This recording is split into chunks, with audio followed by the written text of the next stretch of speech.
Hi,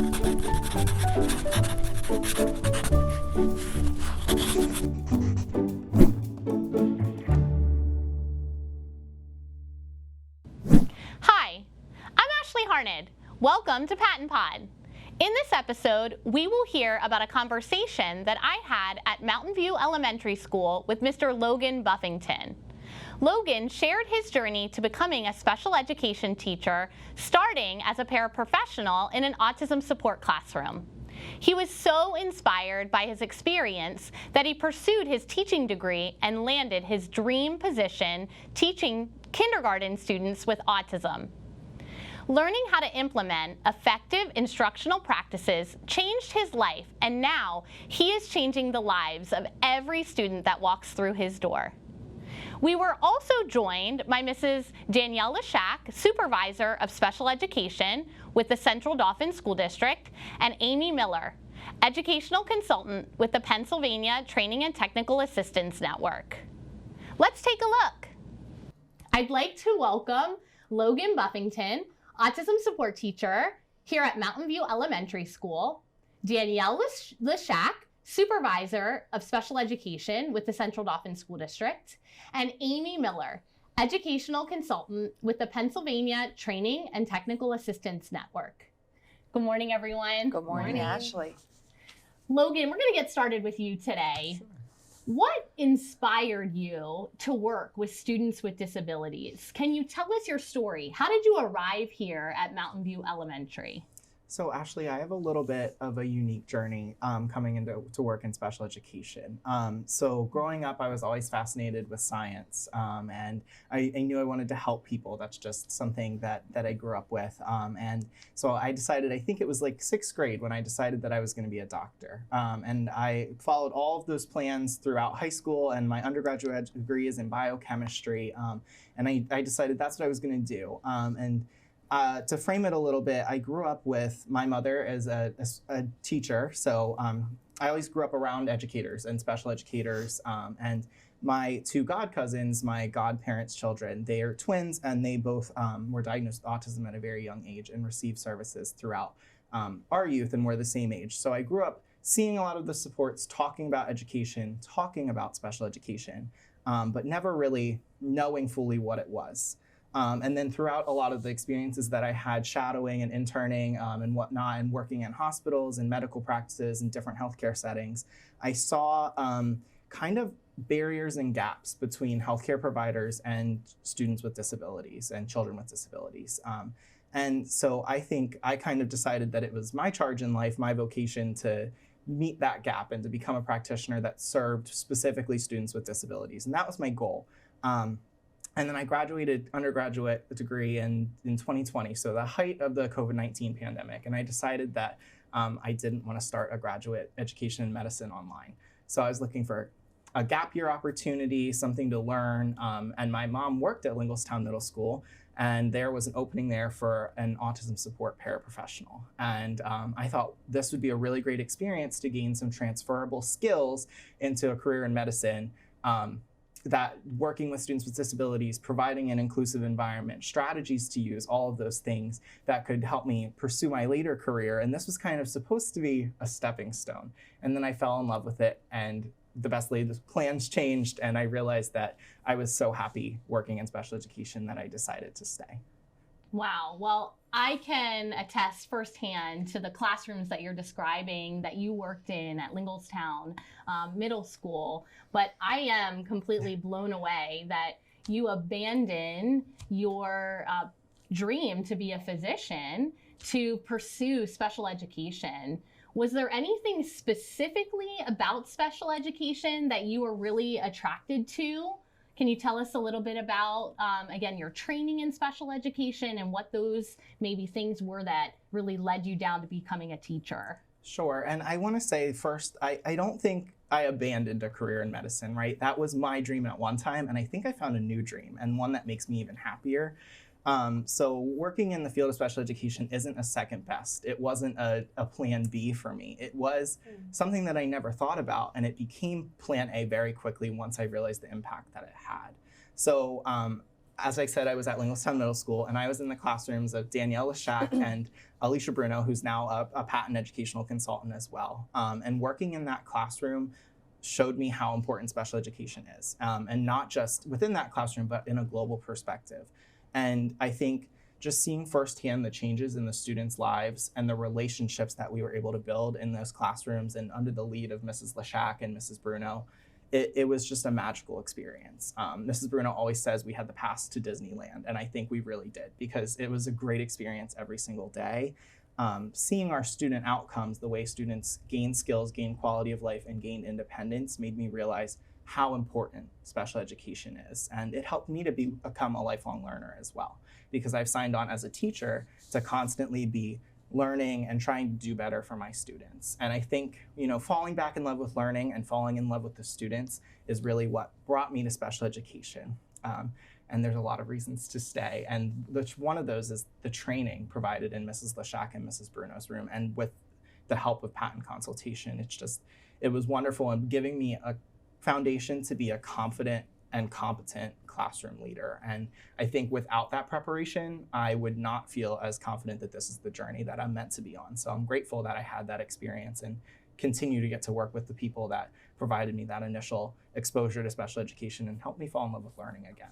Well, I have to say, I'm going to interrupt to say that I think your journey to becoming a teacher is a lot different than mine was, and probably Alicia and Danielle would say the same. But I do feel like I should say I trained Logan on his very first day as a paraprofessional at Lincolnstown Middle School. Day one, we had a mini boot camp virtually because we are at the height of the pandemic. So I do think that Central Dauphin School District and the parents of these students kind of owe me a little bit of, right? I'm just saying, Logan, if that training would have been different, it's true. You may not have fallen in love with it just as much. Absolutely. Right? Absolutely. I know that it was the work of Danielle and Alicia. And it's a team effort. Mm-hmm. Yes. And just the training. So what I hear you guys all highlighting is the training that was provided. And when you know what you are supposed to be doing and you're able to implement what you're asked to do and it works, you see change. Yes. Students respond. And when students respond, you're reinforced by their responses, and seeing that change, living that change, the environment improves. You're able to provide more instruction with the more that you learn. That's really the power of evidence-based practices, and again, knowing what's expected of you and how to best support your students. But I know that the passion that you observed within the classrooms you came from, so from Danny, from Alicia, that has now transferred here into your classroom now that you are the teacher leader. So Danny, I want to turn this over to you and ask you a little bit about your experiences as the classroom teacher. You previously had Logan in your classroom as a para-educator, and you were the classroom teacher. So do you have any stories to share with us about Logan's time as a para-educator in your classroom? Yeah, absolutely. Hopefully she picks a good one. Yeah. I have lots of good stories about Logan as a paraprofessional within our classroom. I first want to start off with saying the way that we framed our classrooms at Lincolnstown Middle School was myself plus Alicia Bruno that we're referencing today. And we kind of formed what we called one program. So even though they were two separate classrooms, we operated as one giant program. So we had all of our paraprofessionals and students switching between both classrooms.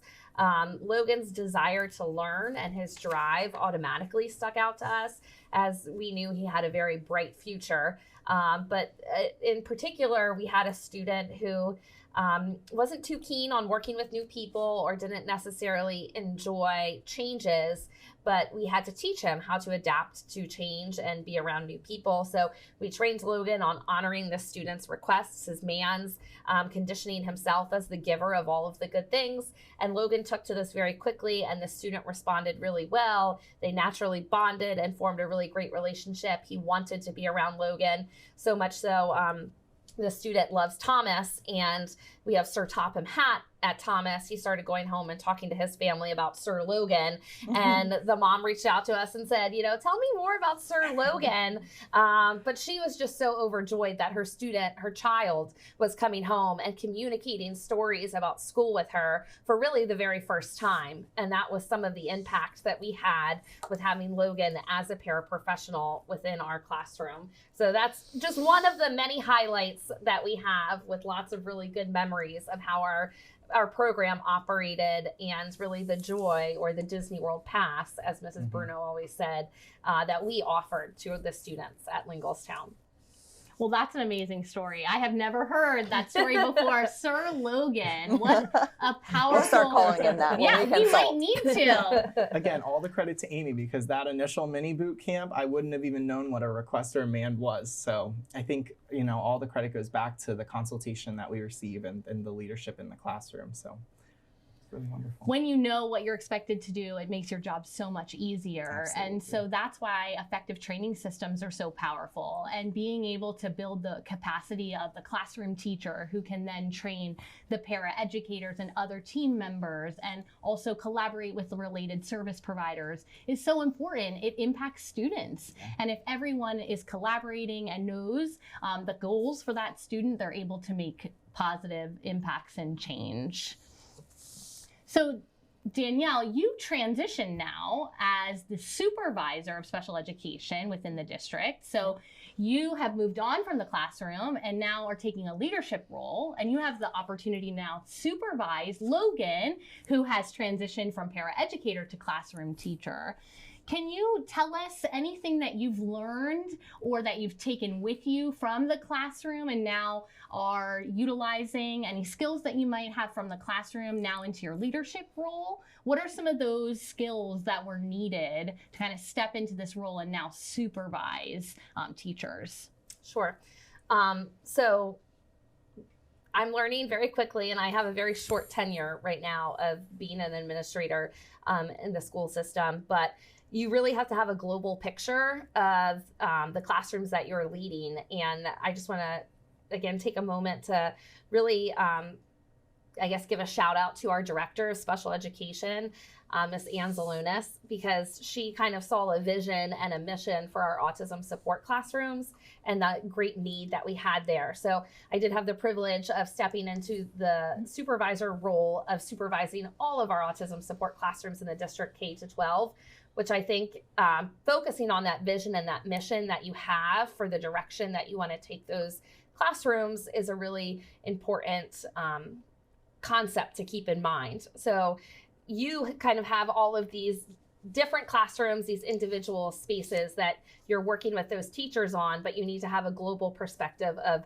where you want to take them. So you're looking at each teacher, you're looking at their strengths, their areas of need, how you can systematically provide training and instruction to those teachers and really honor what their strengths are. And part of doing that is being within the classroom with the teachers, elbow to elbow, able to work with them. So that servant leadership is a really valuable, very important concept, I guess, that I hold on to when I'm in the classrooms. I would never ask a teacher to do something that I didn't do when I was in the classroom or that I couldn't demonstrate or model for them. So kind of following that I do, we do, you do framework and taking that into a leadership role for the teachers. And a lot of the skills that I have learned came from receiving patent consultation as a teacher, going back and watching the National Autism Conference archives, or taking some time to just really focus on some professional development when I have the opportunity. So that way I am, again, being that model of what a lifelong learner should be. So showing teachers as well, you know, if you have that drive, you have that passion, you're going to continue to grow and learn. I want to be that model and lead by example for all of my teachers. So I hear you saying that you are serving others and that people are the priority. You really value those relationships, getting to know your teachers, just like you did in the classroom, getting to know all of your classroom team members, identifying what areas they were really strong and what areas they needed to grow, and then continuing now as a leader and a supervisor, and also getting more training for things you don't know. That's what we always want to encourage, right? Our classroom team members as well, that we might not have all the answers, but we might know someone who does, and that this life is all about continuing to learn and grow. And, we do better once we know better, right? And so it's important for modeling that for your classroom teams, that when someone new joins the team, you're not expecting them to immediately know everything and be able to implement any teaching procedures had they not had training. So what I hear you saying is serving others, taking the onus of training them what they should be doing and how to do it, being able to model that, and as well working with your teachers, Logan being able to do the same for his individual classroom team. It's difficult to find that balance sometimes, especially as you are an administrator and there's so many other things going on. But I think when you can really hone in on what your priorities are within the classroom and looking at that student growth, that can help kind of reduce maybe some of those parent phone calls that you're getting, or when you have to do some conflict resolution, you have a lot of information because you're prioritizing being in the classrooms and being around the teachers and having those relationships pre-built with people really is something that pays off in the long run. So, and in addition, it's not just me that's doing this for the district. We have a really strong mentorship program here at Central Dauphin. We have mentor teachers that are established that teach the same thing as our mentee teachers. So they might not necessarily be in the exact same building, but they understand what it is that they're doing. And if they aren't in the same building, they can't see each other, we arrange time where I'll come in and I'll cover a teacher's classroom, or we'll get a substitute to come in so that way they can conduct time where the mentee is observing the mentor and vice versa. The mentor goes and observes the mentee. So we're really working on building that capacity within the district to provide that level of training as well, because again, I'm only one person and I have 16, potentially 18 classrooms that I need to provide support to. So when I can teach teachers how to do that, it really benefits everybody in the long run. And before I stepped into, or as I was stepping into the teaching position, Mrs. Leshak was actually my mentor teacher before she stepped into the administrative role. So again, it was just another connection. And one thing that I think Danielle really models well for our other for our teachers and other administrators is that she is really approachable and accessible. So just the way we make learning accessible for our students, she makes training accessible, and she meets educators where they are. She meets us at our current level and doesn't expect us to learn 5 steps ahead, and that's really valuable. And she's also a resource that's readily available to us and not a source of judgment or punitive action. She's someone to come to with questions, and she's going to be a conflict resolver and a trainer, and that's really important because my relationship with her is one of openness, where I can say, I'm having a problem with this in my classroom. How am I going to solve this? And she will sit down and have a think tank with me, and we'll figure it out together. And that's something I think is so valuable in an administrative team, to be accessible and available, not only at our level, but also at a level where we feel comfortable. And that it's really important to teachers. So we appreciate that. Yeah. I would say, call me Planet Fitness. I'm a no judgment zone. That definitely sets the tone to make it safe and accessible. And you noted that adult learners are students too, right? Mm-hmm. So regardless, you want to use the same principles that we use for students, assessing what people know. So assessing what your adults in the classroom, what your staff know, and then developing a plan for providing training, which is a really great segue. Amy, can you talk to us a little bit about what the role of PaTTAN is, and describe how the PaTTAN Autism Initiative collaborates with local education agencies to provide supports to teachers? Sure. So PaTTAN is the training arm of the Bureau of Special Education and the Department of Education. As much as I've been joking, or I've joked a couple times about taking responsibility for or taking credit for what we have here. It is actually one of our goals within the Autism Initiative to build internal capacity. So we do work on training. We provide large-scale training, several large-scale trainings throughout the year to hundreds of people. We also host the National Autism Conference, where we're able to disseminate information about applied behavior analysis and effective instruction to thousands of people. And then as we kind of drill down, we go into classrooms, hopefully about once a month, sometimes more, sometimes less, especially, initially when we first started working with Logan as a brand new teacher, we did spend a few more days in his classroom initially, helping him get things set up, getting programs, student programs, working with him. And just like Danny, the things that we try to model for Danny, for Danielle, and for other administrators in those positions when they're going to work with their teachers is you need to be able to roll up your sleeves and get your hands dirty and work with students. And you need to be able to model these effective instructional methods that we're trying to teach. We don't just want to tell you about it. We don't ever just want to be someone who comes into your classroom and is observing, taking notes on a clipboard, and then telling you what you should do to get better. As patent consultants, and we've had the pleasure to work in Central Dauphin for almost 10 years. And every district that we work in, we never solicit for people to come and get our support. People are reaching out to us. And I think that really goes to show how much districts and LEAs are willing and needing to attract and prepare and retain teachers. When, as I think, Ashley, you said it best earlier, when you know what's expected and you know what to do, it's easier to do your job, and it's easier to be prepared for what you need to do, and then it's easier to stay in that position. So we're really working with LEAs and districts to train the classroom team, teachers, paraprofessionals, related service providers, administrators, families.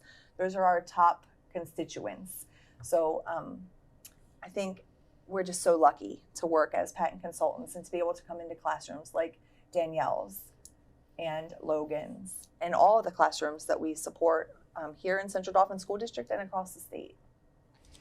So we know that there's a staffing crisis happening, and we know that, Logan, you've had very little any attrition or staff turnover.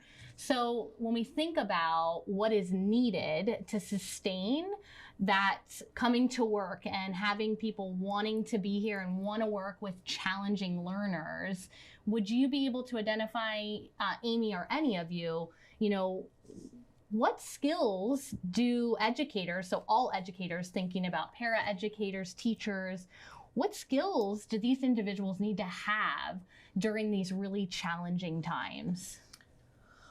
Well, Danielle and Logan may have some different answers, but and it's been a little while since I've been in the classroom as a classroom teacher, but I think the skills that we've always had as special educators, or that people have assumed that we always have, we're patient, we're resilient, we're flexible, are critical, of course, in this kind of tumultuous time. But I think for me, when I look at the classrooms who are the most successful, who have the least amount of turnover, because you mentioned Logan doesn't have any turnover, he hasn't had any attrition this year, but at the beginning, when no one really knew what they were doing, or there hadn't been a lot of training, people weren't sure what this was supposed to look like or what the classroom was supposed to look like, there was a lot of turnover. Now that you have more systems in place and your administration is helping you develop those systems, you have less turnover. But I think for me, I would say it's the sense of urgency. It's a sense of urgency that teachers and classroom teams have to understand that these kids don't have time to waste. Mm-hmm.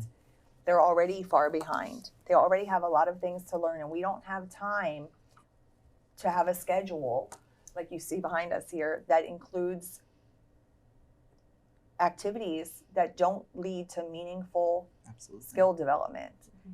And when classroom teams understand that, that's when they're most successful. I know for me, when I'm looking to bring on new staff members or hire new teachers, some of the qualities that I'm looking for to maintain for a longer period of time, is the ability to be a lifelong learner and the desire to grow and learn and know that what we're doing, education is a science. We use the science of applied behavior analysis. So you can't say, I did this 10 years ago, it must remain the same because this is what I was told 10 years ago by somebody, but that you want to lead and you want to model and you want to grow, and really truly understanding that and somebody who embodies that. Additionally, I think, you kind of have to have the ability, especially in these classrooms, to have fun, to step outside of your comfort zone, to be willing to, if a kid, I've come in and I've seen Mr. Buffington have a student come up and say, play puppy chase. And he says, okay. And he chases the student around the classroom and ruff, ruff, ruff, ruff, ruff, like a little puppy. If you're not willing to kind of step outside and do those things that's going to drive or motivate the students, then unfortunately, you're probably not somebody who's going to last a long time or somebody who's going to experience a lot of success in this position. So that kind of pairs well with, you have to care about the kids. You have to want to be here and see the growth and get excited and have that be something that's reinforcing, because the bottom line is we're not here because we get paid millions of dollars and we become celebrities. We're here because we see students grow and learn and do things at the end of the school year that we couldn't even fathom that they could do in August. Yeah, this isn't just a job, this is a vocation across the board, because this is something that you have to be vested in to continue doing it. If you're just here for a paycheck or because this was the position open, that's wonderful because we really need you to learn, but you have to want to be here. It's because it's not easy some days, and there are days where it's okay to struggle, and but you have to turn around, and Ashley has the best can-do attitude in the world. And if I've learned one thing from her, it's that today was a bad day, but it's okay because tomorrow will be better. And here are the great things that did happen today, even though it didn't seem like the best day overall. And I think that's really important for all educational team members. Absolutely. When you love what you do, right? You don't work a day in your life. Absolutely. And so ensuring that staff know what they should be doing when they're here, and that they have opportunities for training, that they can think outside of the box and also, let loose and build relationships with students and their classroom team members. And then always prioritizing instruction, that urgency. Students are here to learn new skills, and every day matters. And so making sure that every moment of the day students are engaged, responding, and that things get better as a result of their learning.